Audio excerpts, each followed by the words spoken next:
Hi guys! Our topic for today is how to invite.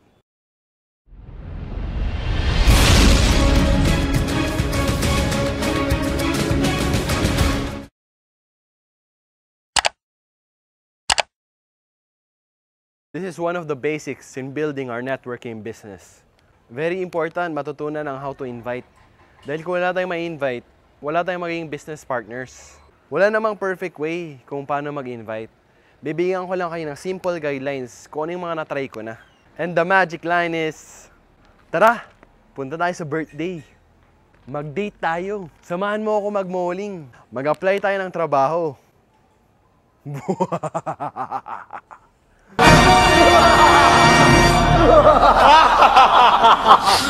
Joke lang. I highly suggest that you do not use lies or deceit when inviting your prospects. Kasi malamang, pagdating nila sa orientation office ng networking nyo, mababad trip sila dahil niloko nyo sila.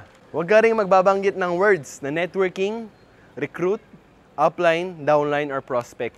Lalo na kung di mo pa alam kung paano explain kung ano talagang ibig sabihin ng networking. Dahil marami ang misinformed kung ano talaga ang networking. Madalas na naisip nila, pag naririnig nilang word na networking is pyramiding. Pero kung nag-research ka na, nagpaturo ka na sa upline mo, kung paano i-defend ang networking, pwede mo nabanggitin ito. Hello!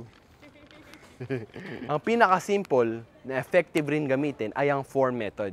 F stands for family. Kamustahin mo muna yung pamilya nila, yung magulang niya, kung ano yung ginagawa, kung ano yung trabaho. Importante rin na malaman mo kung meron siyang kapatid na babae na maganda.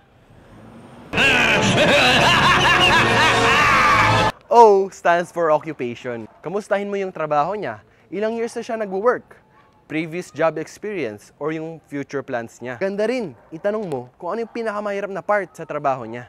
R stands for recreation. Kamustahin mo kung napanood niya na yung latest blockbuster sa sine. Usually, ang sasabihin nila, walang budget or walang time dahil busy sa work. Tanungin mo rin kung ano ang hobbies niya or saan huling nagbakasyon kasama ang family.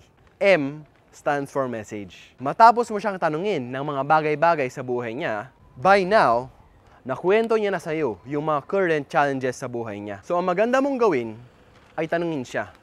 Kung mabibigyan ka ng pagkakataon na kumita ng 5 to 10,000 extra income, part-time lang, monthly, kahit may trabaho siya, magugustuhan niya kaya? Malamang, matapos niya sabihin sa'yo lahat ng challenges niya sa work, ay mag-oo siya pag tinanong mo siya kung gusto niya ng extra income. Then invite mo na siya sa orientation niyo.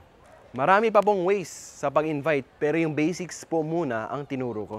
Please, like and subscribe kung nakatulong po. Pwede rin po kayo mag-comment sa baba kung may mabibigay po kayong tips na maganda para sa ating mga viewers. Thank you for watching and God bless.